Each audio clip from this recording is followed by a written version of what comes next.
Dr. Seuss's Sleep Book.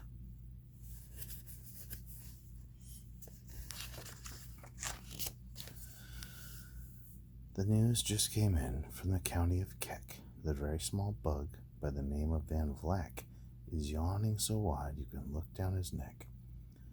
This may not seem very important, I know, but it is, so I'm bothering telling you so. A yawn is quite catching, you see, like a cough. It takes one yawn to start other yawns off. Now the news has come in that some friends of Van Vleck's are yawning so wide you can look down their necks. At this moment, right now, under 7 more noses, great yawns are in bloom. They're blooming like roses.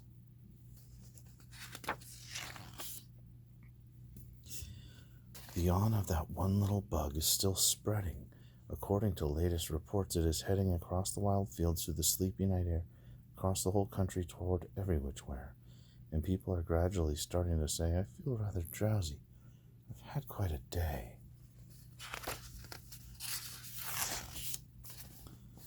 Creatures are starting to think about rest. 2 biffer-bomb birds are now building their nest. They do it each night, and quite often I wonder how they do this big job without making a blunder. But that is their problem, not yours and not mine. The point is, they're going to bed, and that's fine.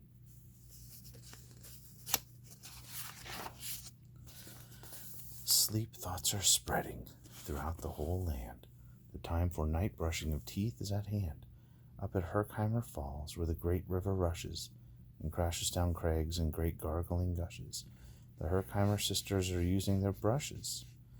Those falls are just grand for toothbrushing beneath, if you happen to be up that way with your teeth.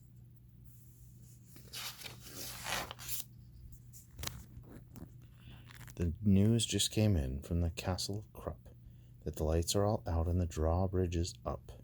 And the old drawbridge drawer just said with a yawn, my drawbridge is drawn, and it's going to stay drawn till the milkman delivers the milk about dawn. I'm going to bed now, so nobody better come round with a special delivery letter.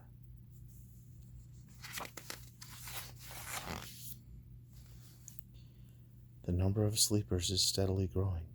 Bed is where more and more people are going. In Culpeper Springs, in the Stiltwalkers' Hall, the Stiltwalker stilts are all stacked on the wall. The Stiltwalker walkers have called it a day.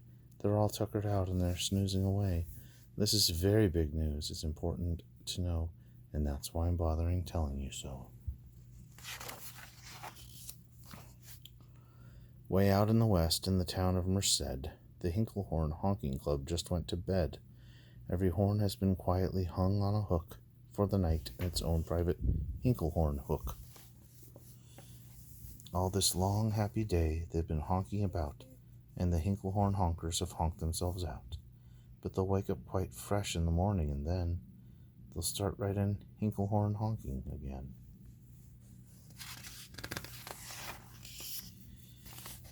Everywhere, creatures are falling asleep. The collapsible Frank just collapsed in a heap, and by adding the Frank to the others before, I am able to tell you the Who's Asleep score.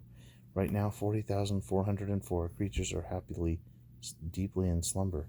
I think you'll agree that's a whopping fine number. Counting up sleepers, just how do we do it?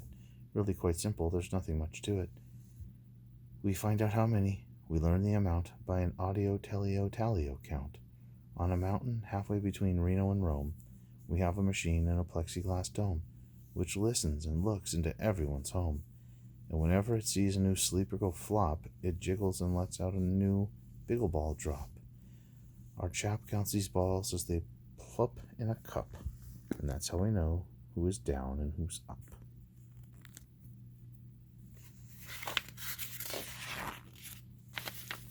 Do you talk in your sleep? It's a wonderful sport, and I have some news of this sport to report. The world champion sleep talkers Joe and Mo Redzoff have just gone to sleep, and they're talking their heads off. For 55 years now, each chattering brother has babbled and gabbled all night to the other. They've talked about laws, and they talked about gauze, and they've talked about paws, and they've talked about flaws. They talked quite a lot about old Santa Claus. The reason I'm telling you this is because you should take up this sport. It's just fine for the jaws.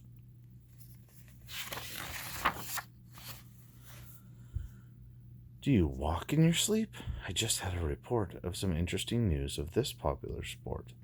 Near Finnegan Fen, there's a sleepwalking group, which not only walks, but it walks a la hoop. Every night they go miles. Why they walk to such length, they have to keep eating to keep up their strength. So every so often one puts down his hoop, stops hooping, and does some quick snooping for soup. And that's why they are known as the Hoop Soup Snoop Group.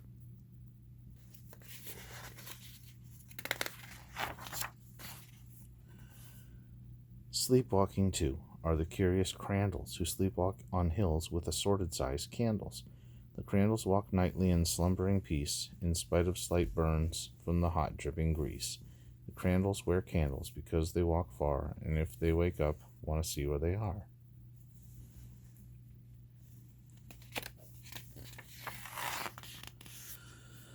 Now the news has arrived from the Valley of Vale that a Chippendale mupp has just bitten his tail, which he does every night before shutting his eyes. Such nipping sounds silly, but really, it's wise. He has no alarm clock, so this is the way he makes sure that he'll wake up at the right time of day. His tail is so long, he won't feel any pain till the nip makes the trip and gets up to his brain. In exactly 8 hours, the Chippendale mupp will at last feel the bite and yell, "Ouch!" and wake up.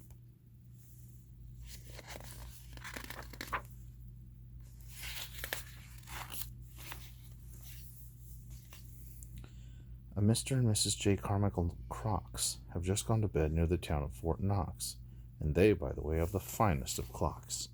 I'm not at all sure that I quite understand just how the thing works with that one extra hand, but I do know this clock does one very slick trick. It doesn't tick-tock. How it goes is tock-tick. So it ticks in its talker and talks in its ticker. It saves lots of time, and the sleepers sleep quicker.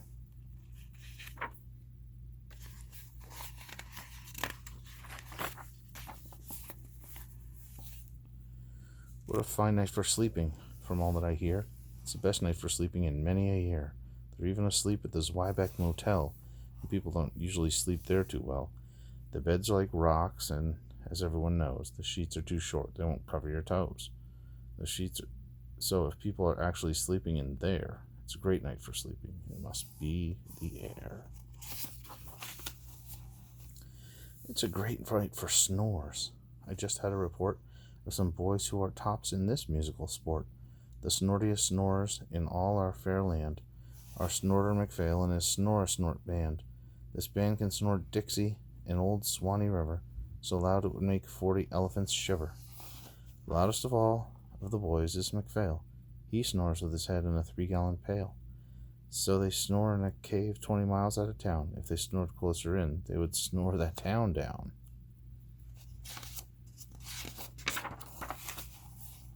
Do you know who's asleep? Out in Funa Laguna. 2 very nice Funa Laguna Bambuna.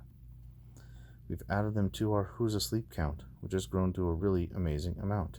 Exactly 8,808 creatures are sleeping now. Isn't that great? A Jed is in bed, and the bed of a Jed is the softest of beds in the world, it is said.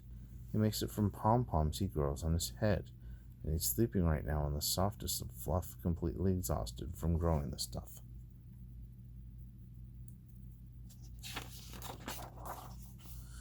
The news has come in from the district of Doft that 2 oft are sleeping, and they're sleeping aloft.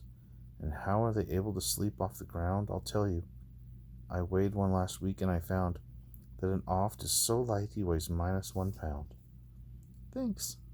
Someone please pull at 8 a.m. This one too, please. Moose juice, goose juice. A moose is asleep. He is dreaming of moose drinks. A goose is asleep. He is dreaming of goose drinks. That's well and good when a moose dreams of moose juice. And nothing goes wrong when a goose dreams of goose juice. But it isn't too good when a moose and a goose are dreaming they're drinking the other one's juice. Moose juice, not goose juice, is juice for a moose. And goose juice, not moose juice, is juice for a goose. So when goose gets a mouthful of juices of mooses, moose gets a mouthful of juices of gooses, they always fall out of their beds screaming screams. So I'm warning you now, never drink in your dreams.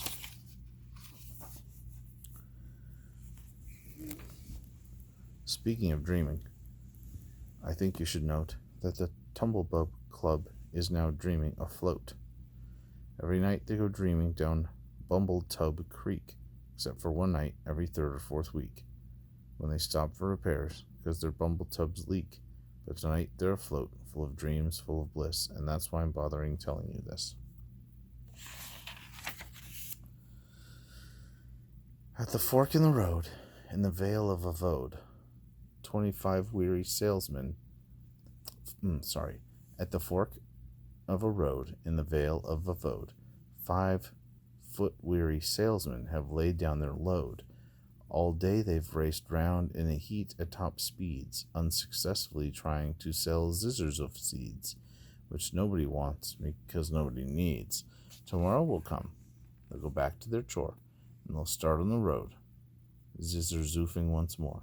But tonight they've forgotten, their feet are so sore, and that's what the wonderful nighttime is for. Everywhere, creatures have shut off their voices. They've all gone to bed in the beds of their choices. They're sleeping in bushes, they're sleeping in crannies, some of their stomachs, and some on their fannies. They're peacefully sleeping in comfortable holes, some even on soft-tufted barber shop holes. The number of sleepers is now past the millions. The number of sleepers is now in the billions. They're sleeping on steps and on strings and on floors, in mailboxes, ships, and the keyholes of doors. Every worm in a fish hook is safe for the night. Every fish in the sea is too sleepy to bite. Every whale in the ocean has turned off his spout. Every light between here and Farfoodle is out. And now anything's up. We are way beyond billions. Our Who's Asleep score is now up to the zillions.